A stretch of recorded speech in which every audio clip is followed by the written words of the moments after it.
Welcome back to the second part of this, what we said to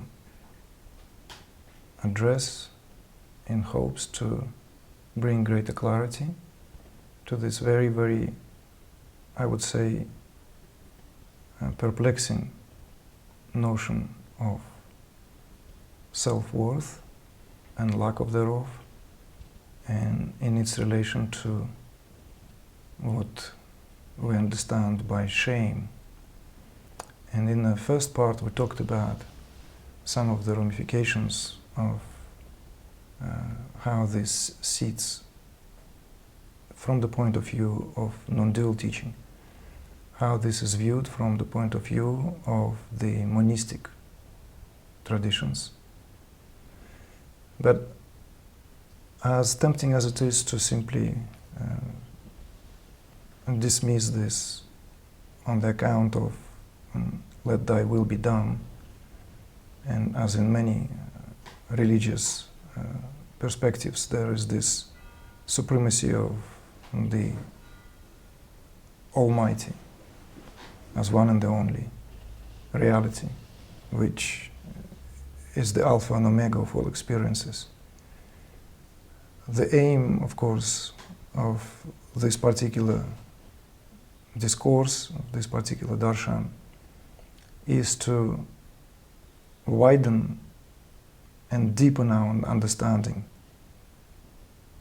on the nature of this foundational, we could say, understanding, because the question of self-worth, as it hopefully will become more and more apparent as we speak about it further, has two distinctive, if you will, points of reference, two distinctive aspects. So we will begin examining this, let's say, this first part of that tentative title, the sense of self-worth, what it is, and give it,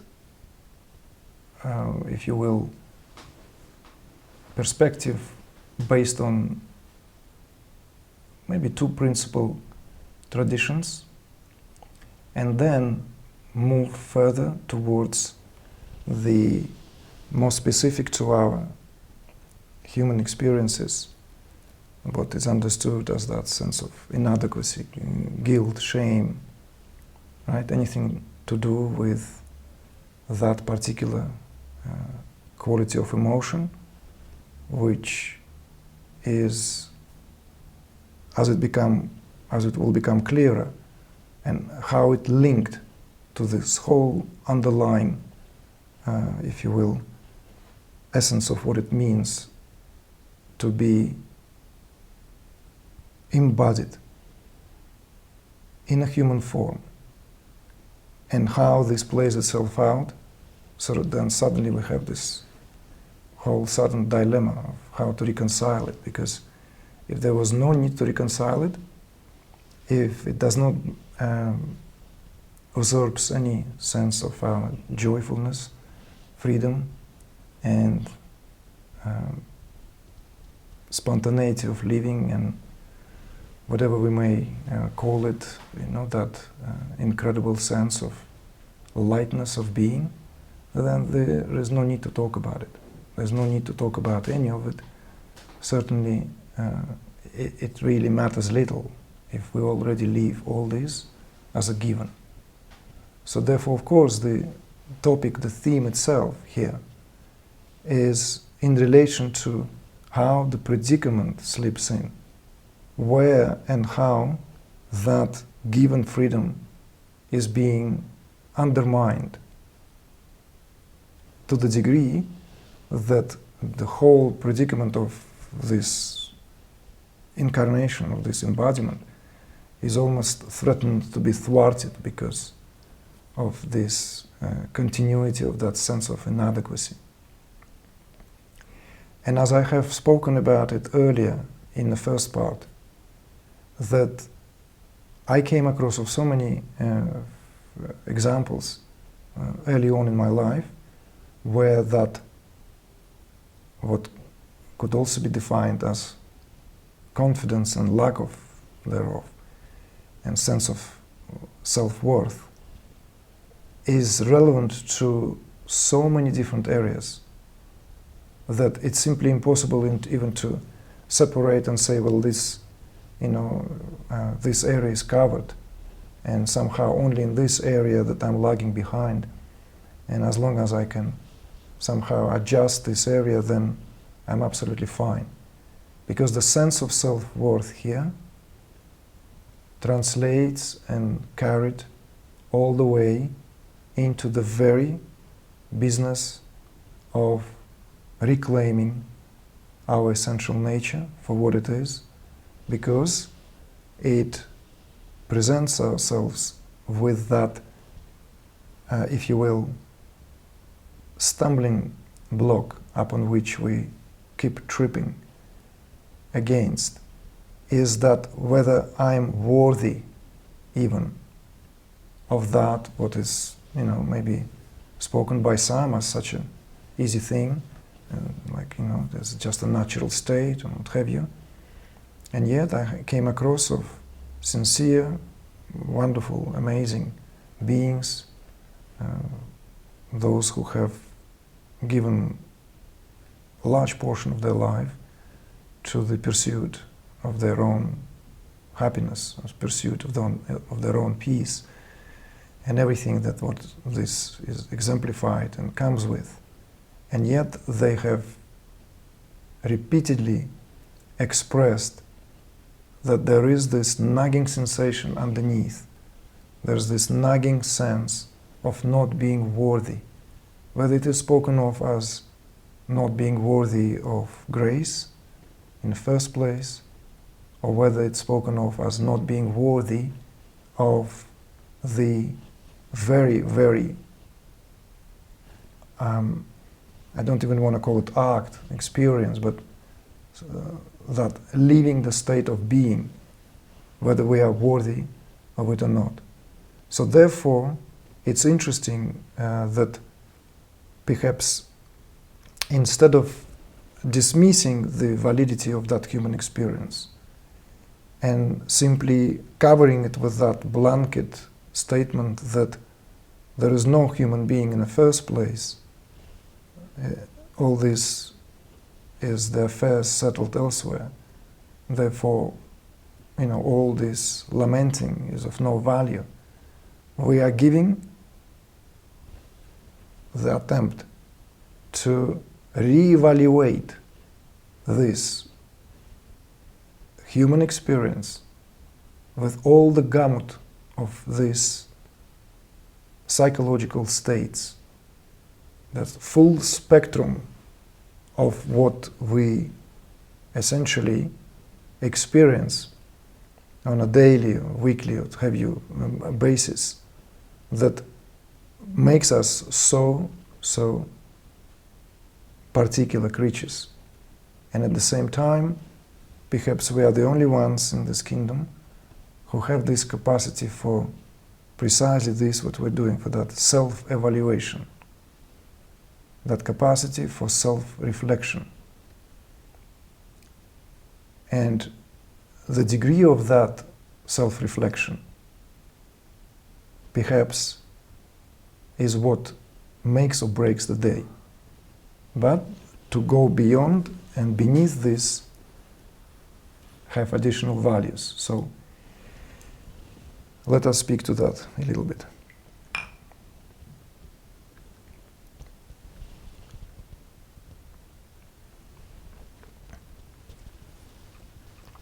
So when we speak of self-worth,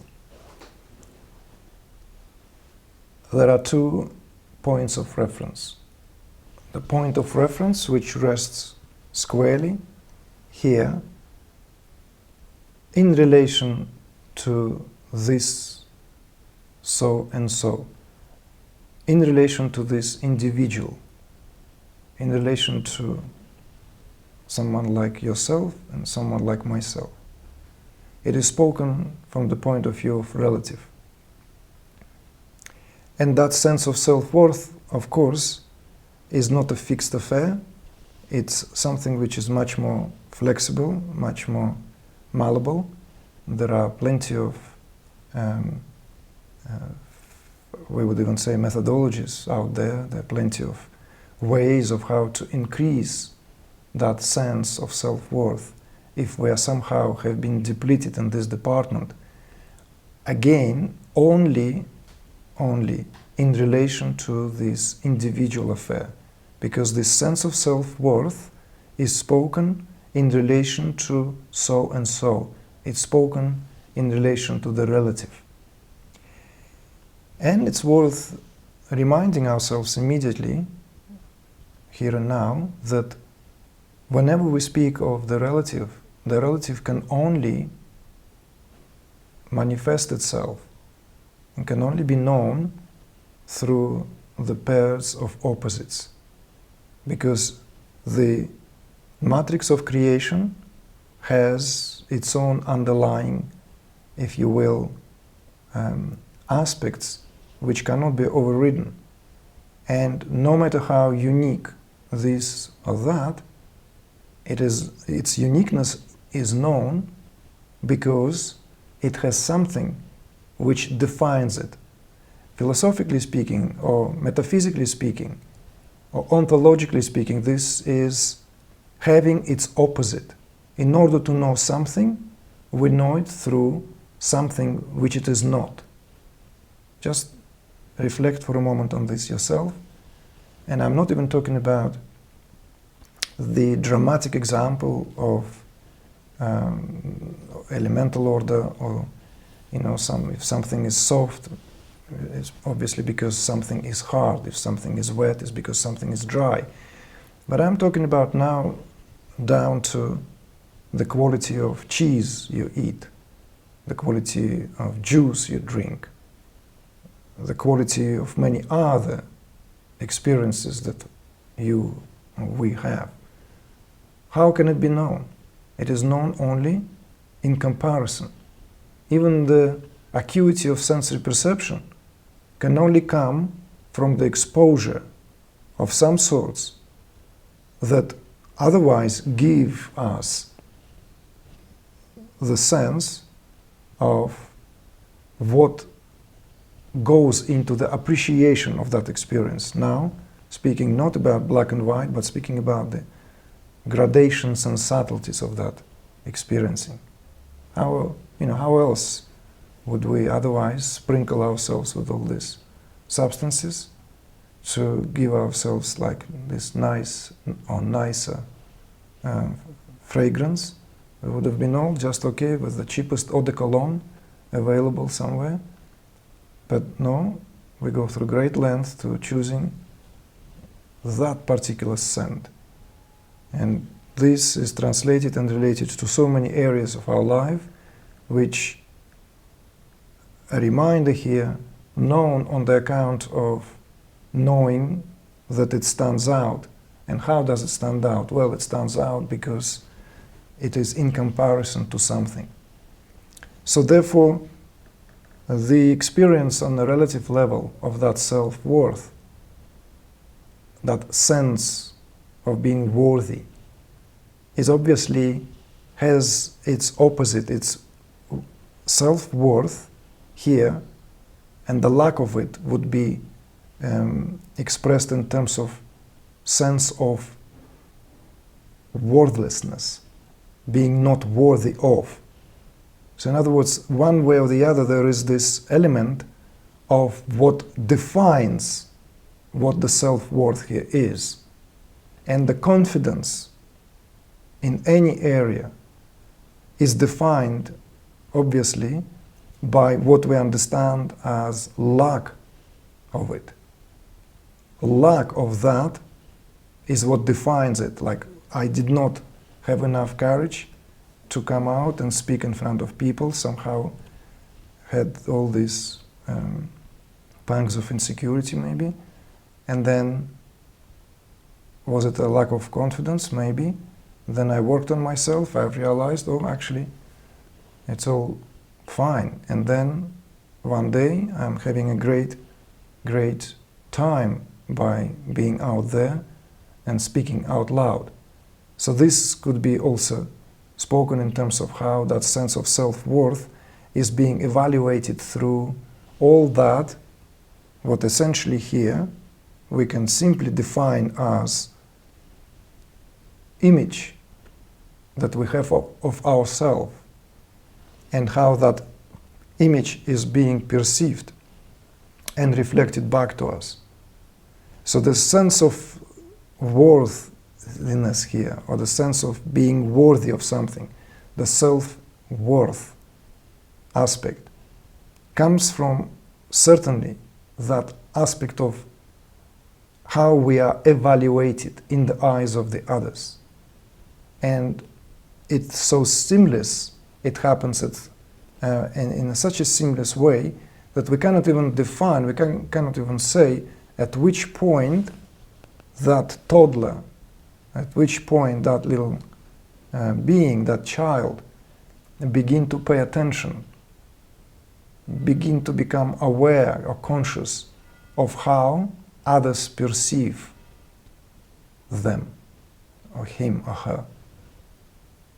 It's simply impossible to pinpoint. Yes, maybe there are some possibilities of examining it from what is going on in this neurophysiology, but this is not our department, so we will leave it to those who have more understanding and experience to delve into it from the point of view of what may happen in terms of the formation of the nervous system and how that sense of self begins to crystallize, so that we can have an acute way of having this evaluation reflected back to us.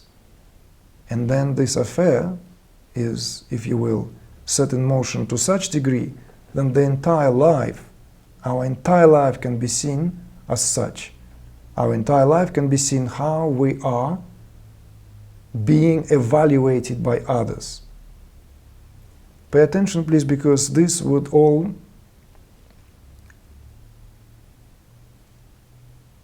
make great connection to that, what we will speak a little bit later when we touch the topic of shame. So that this sense of evaluation of who we are and what goes into the making of that self-image is, on a relative level, is inseparable from that what goes into the making of this, of how others perceive ourselves. So it's this, if you will, now from the point of view of just that pedestrian speaking, it's how good we are in the eyes of the others. How much evaluation do we have in the eyes of the others? That, what in turn gives us that sense of being worthy or less so. And of course, just as a footnote, it's plain obvious if we had repeated encounters where that sense is challenged and somehow we do not understand the purpose of that challenge, then sooner or later this whole sense of what we now call that being worthy, that confidence, is going to be crooked one way or the other. Because that what otherwise maybe is innocent in our perception did not receive that evaluated reflection back in the eyes of the others. And now we know how important it is in terms of the early phases of their upbringing. When we speak about youngsters, the children, so that there is this mixture or healthy proportion, healthy dosages of positive criticism versus encouragement. Because if there is not enough encouragement, then one way or the other, it will, or bound to, create a certain dent in our sense of self. Again, that relative sense of self because obviously the self that is the mover and shaker and the observer of all of that is unperturbed. But more about it in a moment. So that at that relative level, this evaluation is extremely important.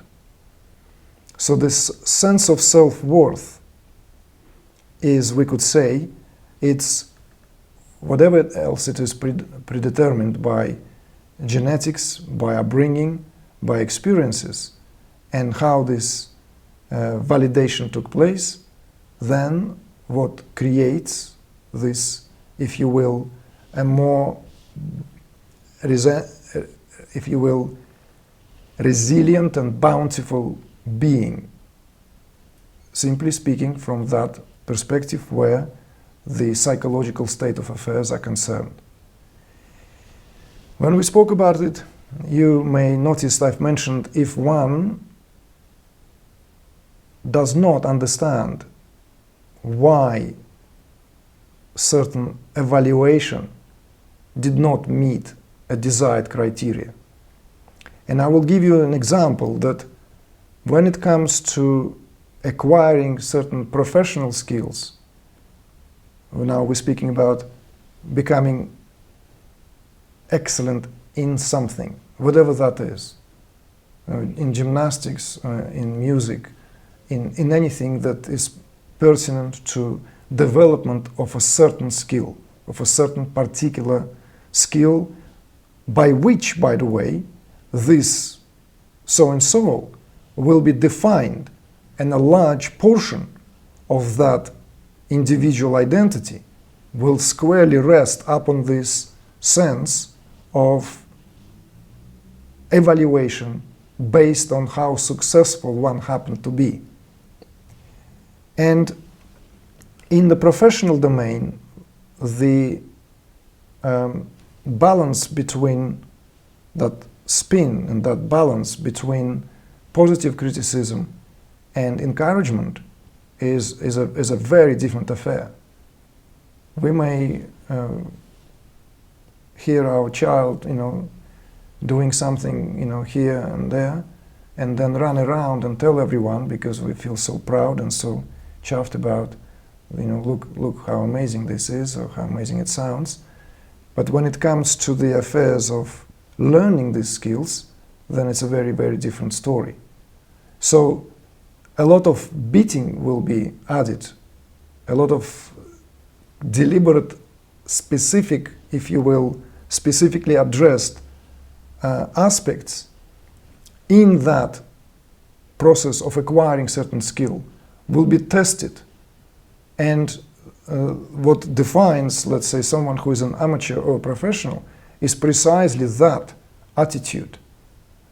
Amateur cannot take any criticism because it's impossible, because the amateur does not understand the very purpose, that the purpose of this criticism is not for the sake of denting the sense of worthiness, but contrary to that, to take it onto another level of evaluation. I'll give you a completely different example. You know and may have seen that among various Buddhist schools, young lamas to be or young Tibetan monks to be, they are engaged in specific dialogues where they sit facing each other and taking turns in these deliberate assaults, verbal assaults, so as to have this kind of like, if you will, training in how am I taking this. You may have seen that. If not, just look into this because it's a fascinating kind of form of exercise. Young monks in the training do that repeatedly on a regular basis, just like our kids go to school, sit down and learn the mathematics, geography, languages, and so forth. There is this Buddhists who sit down and they learn to assault each other, or rather learn a lot about themselves and their responses, whilst being under this deliberately directed, targeted verbal assaults. You see? It's a very different thing when someone tells someone in amidst the game, you know, when you watch the kids play, when someone insults, and then there's a lot of tears, there's a lot of disappointment, and you know, sometimes it could turn into a quarrel. Whereas here, it is given a cultural setting. It is given form, structure. What's the purpose of that exercise, you may ask? We may ask, like, what's the point? Well, the point, of course, here is precisely to examine that sense of self-worthiness in terms of how it is evaluated in the eyes of the other. And that other there is not giving you the evaluation through the praise, but the opposite of it. So I wanted to bring this example to complete this brief kind of exposition on what goes into that sense of self-worth on a relative level. Essentially, it all boils down into the self-created image, and how that image then sustained, of course, through life, through relationships. Some encounters bound to create dents in that image. Other encounters almost will be devastating to that self-image. You know, we know that very well, if we are honest, how certain relationships, especially the amorous ones, marital ones, partnership ones, they often delivered this sense of devastation into the area of whom we consider ourselves to be, if we are not very well prepared, not very well groomed. Maybe if we went through that kind of like a process of exchange, like when we were little, like those little Buddhist monks, we had more resilience towards this, what otherwise life will bring one way or the other. And that resilience, of course, would have been at the simply at the expense of how flexible of that membrane of that image, of that self-image.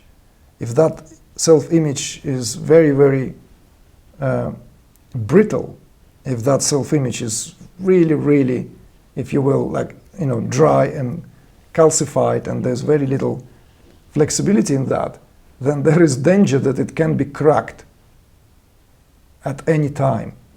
So this is as much on the sense of self-worth from the perspective and from the point of view of the relative. So let us now say a word or two about its opposite. When we say its opposite, of course, it's not its opposite in terms of, because relative and the absolute, they don't stand in opposition to each other. But we do speak about it as two different modes of expression. From the point of view of the absolute, the sense of self-worth does not make any sense whatsoever. In other words, the worthiness here is not even spoken from the point of view of what we have acquired, of what we think of ourselves. It's not rest upon success, failure, any underbelly we may have carry within our psyche. It has absolutely no iota, if you will, of anything to do with what we may entertain at the relative level of affairs when it comes to that sense of self-worth. The self-worth here, from the absolute point of view, in fact, is all there is. It's only with reference to the self. It's the self-referral point of infinity reflected upon itself as the sense of self. So how can it be even spoken in terms of being worthy or not? how can it be spoken in any terms which we may apply here in attempts to qualify it? All the scales of quality here are, if you will, relaxed, abandoned, or transcended. From the absolute point of view, self-worth, the sense of self-worth, simply doesn't exist. And this is the correct, if you will, and the only understanding that one needs to make in order to re-evaluate the sheer value of one's soul in terms of its bodily experience.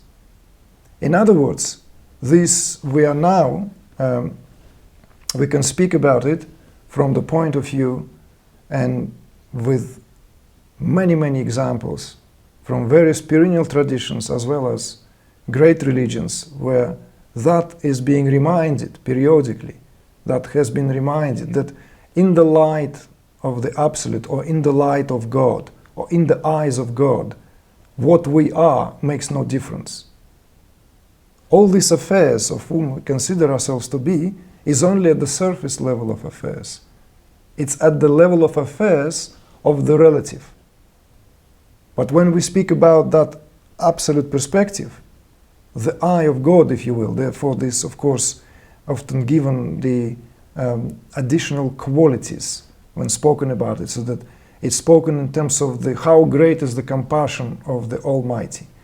Well, the compassion of the Almighty here is that there is no such thing as sinner or saint. Everyone is and everything is perceived in the same light of its own luminosity. There are some, if you will, concessions and what have you can find in, again, when we examine certain religious perspectives, right? Like, for example, one that comes to mind comes from Islam, is that God draws those nearer to him whom he chooses. You see, it's a kind of like perplexing one. And of course, it's one can interpret it from deeply personal perspective and kind of like, gosh, that God makes preferences. What kind of God that is? I thought this God is monistic. But again, if one takes another point of value of what this maybe represents, then a different picture comes to view completely. So what it may exemplify here is that God draws those closer to him whom he chooses, means that it's not a human affair to begin with. In other words, there's nothing one can do in order to win that favor. It's nothing to do with that what we consider at a human level of affairs that is worthy or not that we're doing, that somehow brings the act of grace closer to us. So this is perhaps the way to interpret this. But looking at the sense of self-worth, these extreme points of view, the deeply personal, relative, and the absolute point of view, is the point of balance. If you will, the value here is to find that where the evaluation or re-evaluation of that balance rests upon understanding that no quality, no human quality here is ever an example that makes this sense of self-worth into anything other than product of our thinking and imagination. So the wise, therefore, view this, if you will, like from the perennial traditions, whether this is a Zen master, a Taoist sage, a wandering dervish, what have you. Affairs of the world are always seen through this eyes of awakened perspective. It makes no difference for the woman or man of wisdom to what happens at the surface level of affairs. None whatsoever, because fundamentally the sense of worthiness is understood to be elsewhere entirely.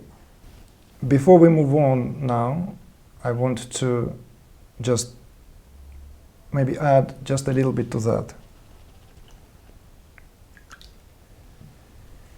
So,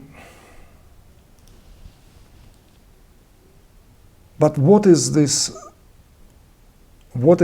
sense of self-worthiness is?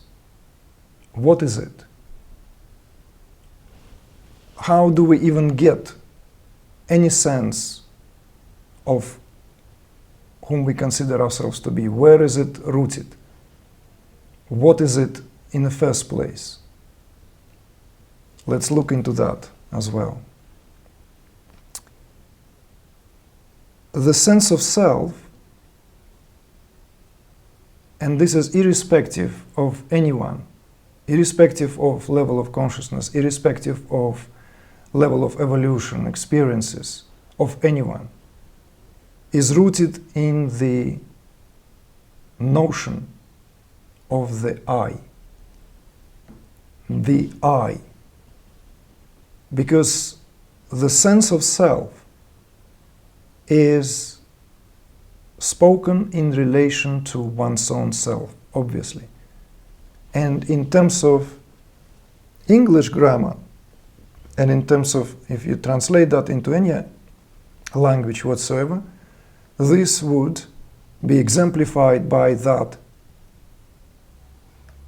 aspect and notion of the I. I. It's plain obvious. Anything that we can speak of, when we speak of our own experience, we can only speak about it in reference to one's own self, in reference to ourselves. And how do we speak in reference to ourselves? We speak about it without an iota of hesitation by using that I, right? I am so-and-so. You know, whatever we do, whatever we want to express, whatever we experience, this I is the centrality of all that there is. And I invite all of you to go and examine this very closely now.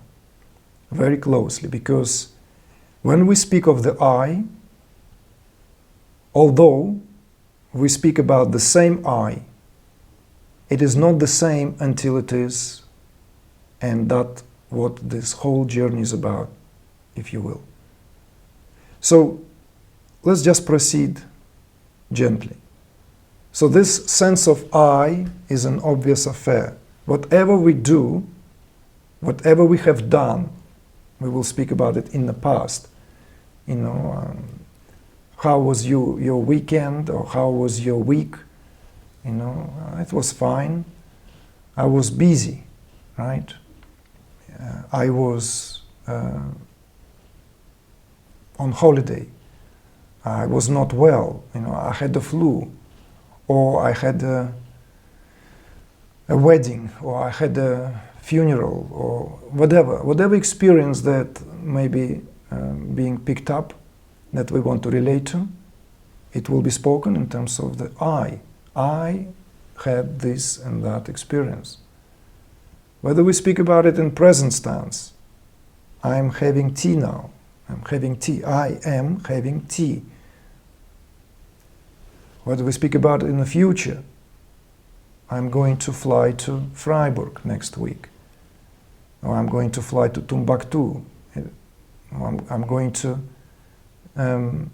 take my son to the dentist, or you know, whatever examples. You know, I need to make a note that I need to buy some cat's food. This I is unavoidable. This I is what, literally here, acts as a point of reference. So we cannot speak about sense of self without addressing this centrality of the I. I am.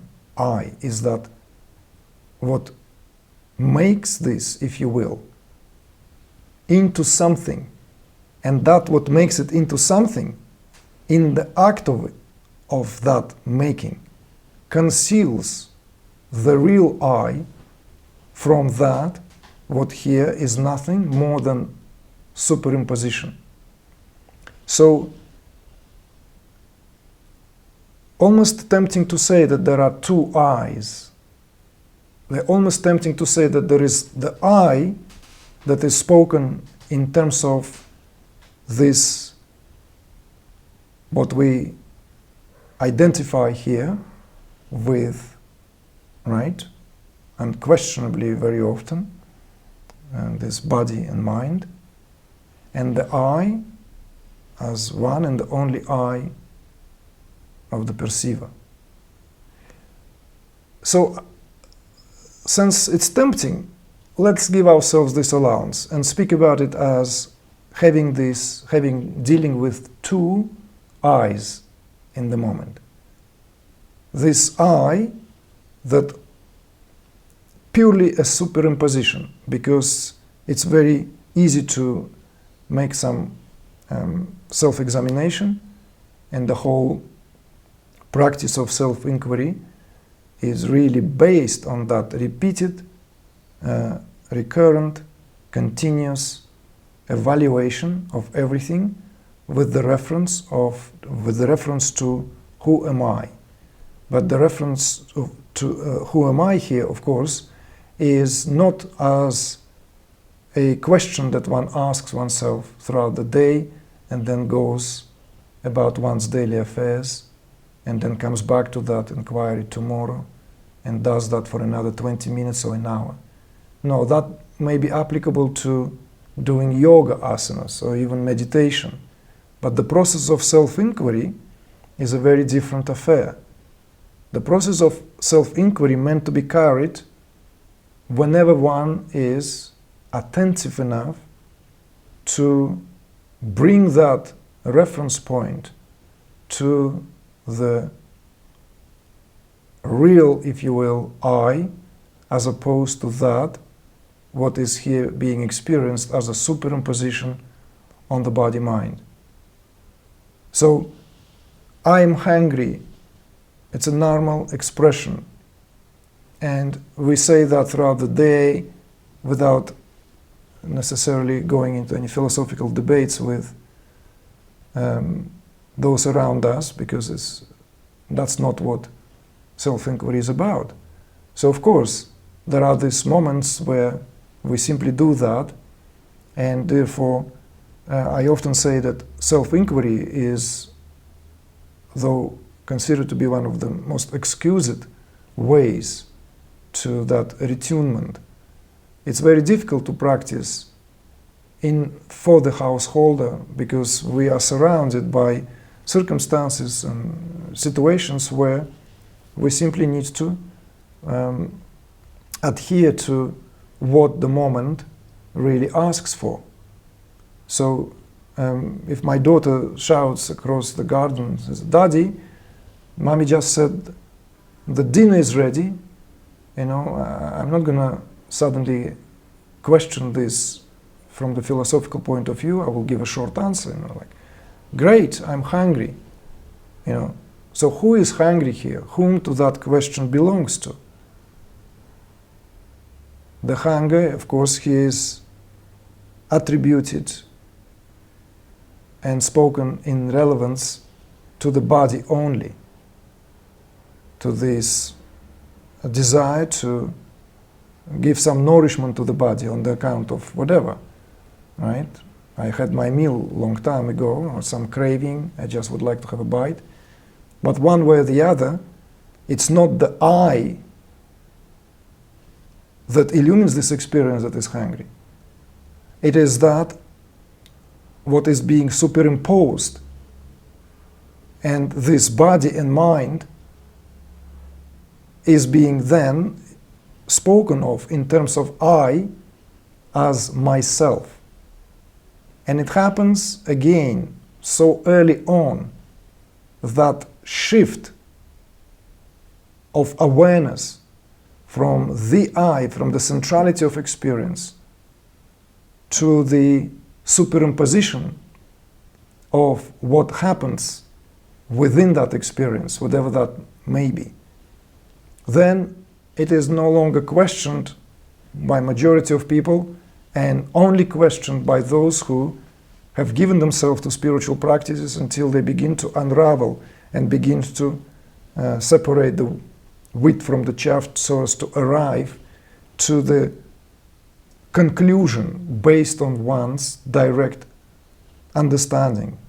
But a proper inference needs to be applied, because without a proper inference, it would be a very difficult thing to do. So this I that acts as a superimposition, because it simply belongs to the activities of the body and the mind, of the body-mind. Yet, one and the only I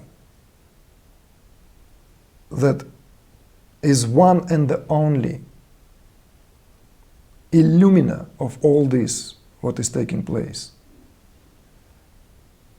does not undergo any fluctuations, does not undergo any changes, and remains to be intact, if you will, within its soul plentitude. And it is that which is one and the only perceptor, one and the only perceptor, one and the only seer. The trinity of experience, what experience is made of, and we will speak about it the entire 3 days in this forthcoming Freiburg immersion outside of Freiburg, right, that we are preparing for, which begins next week, is precisely dedicated to this very, very topic.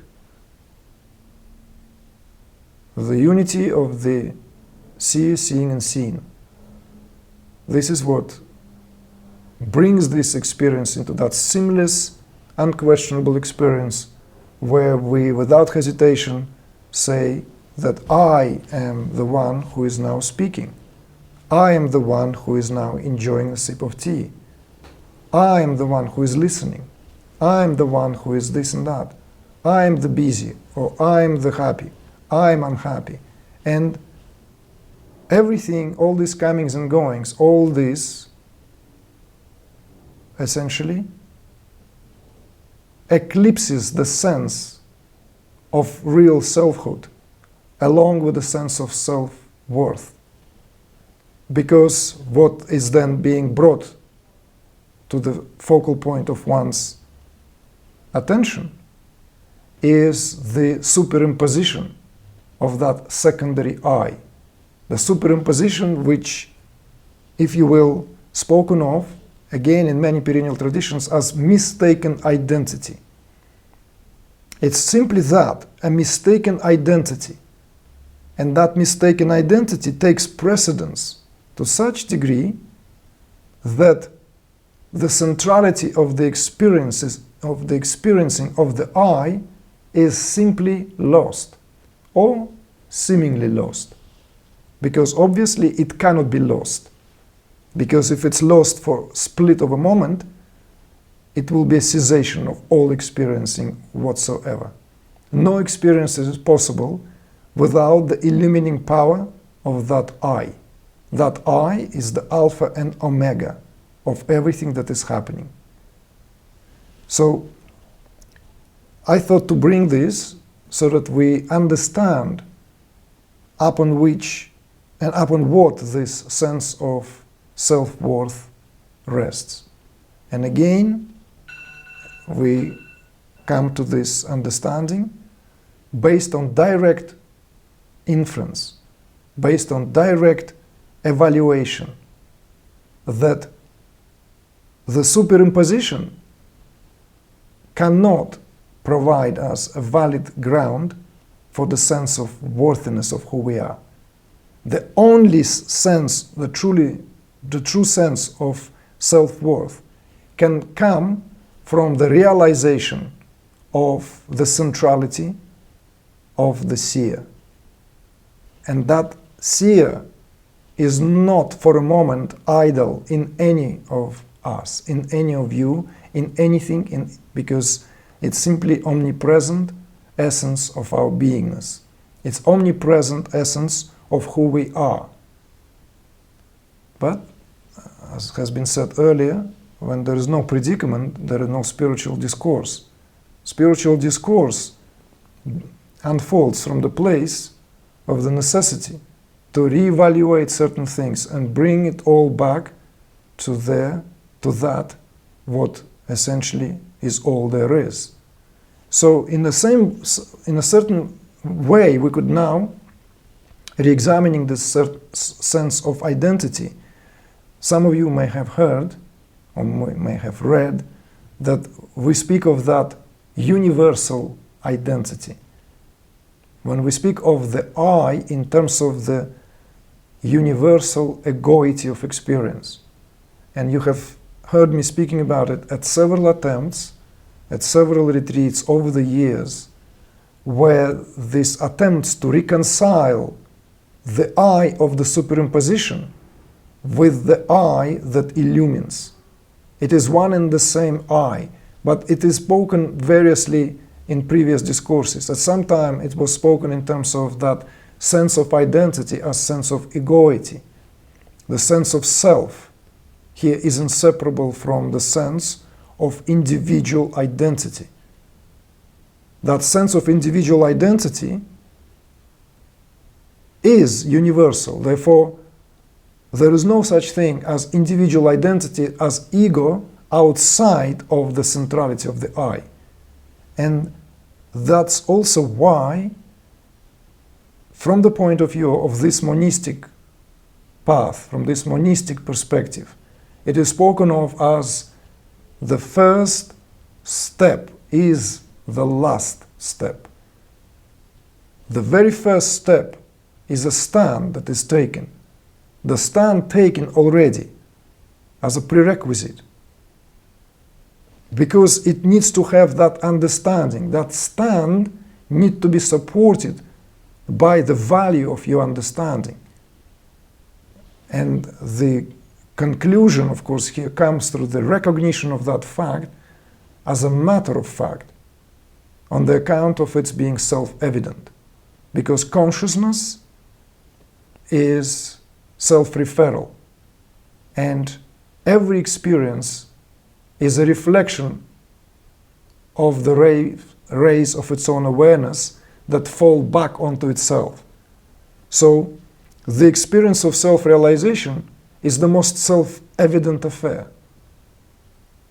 because it's not in reference to something other than one's own self. If that was so, then it will not be self-realization.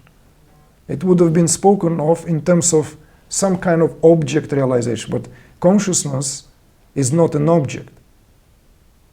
Consciousness is forever a subject. It's one and the only subject.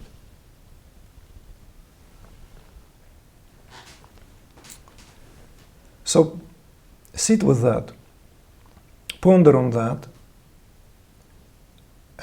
It's a very healthy, if you will, to reflect on this. And why do we say that it's important to understand this? Why does it need to be understood? Why does it have to have that stand taken?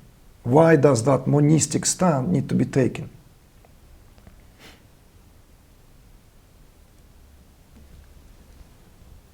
Well, you may stumble on this, and very often that's the case.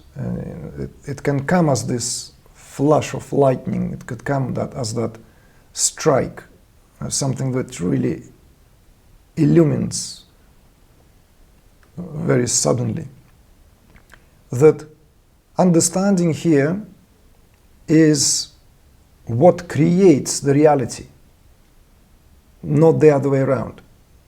And it's interesting that for the very first time, this is being spoken of from the point of view of scientific inquiry, that understanding our reality is how we perceive it, right? But also how we understand it to be. It's not that reality is somehow an objective experience. It's always subjective experience, because consciousness is subject.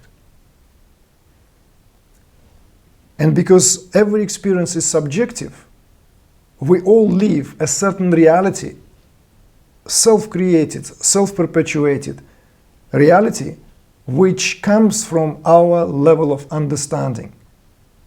So therefore, if our understanding doesn't change, it is that much harder for the reality to change, for the reality of our experience, because our experience is secondary. Perceptual capacity even of our experience follows the reality of our understanding. So this is why we do not discard this and only concentrate on experiential side of affairs. If that was the case, then spiritual discourse would have been abandoned by sincere teachers a very long time ago, and only given to meditative practices or something else, because what's the value of talking about it? And the value of talking about it is precisely that unless our understanding changes, our reality is going to be on the account of what we hold as our understanding. That's what the real, if you will, noble purpose of philosophy. The love of wisdom here is that we may want to take as many courses as we want. We may want to attend as many self-improvement programs. But if we're lacking in fundamental understanding of this, what we speak about, then all this would be as a constant, if you will, attempt at propping something which is constantly leaning, like that tower at Pisa. It's like it's falling. And it becomes that point of pilgrimage, because it's the building that is completely falling down, miscalculated. The gravity point is miscalculated. Our understanding is crooked, and we try to prop it up. We're trying to prop it up by various ways of how to make it work. Whereas if our understanding is adjusted, then our reality begins to get adjusted. Our experience begins to get adjusted. So therefore, it is spoken of as the first and the last step, they are alike.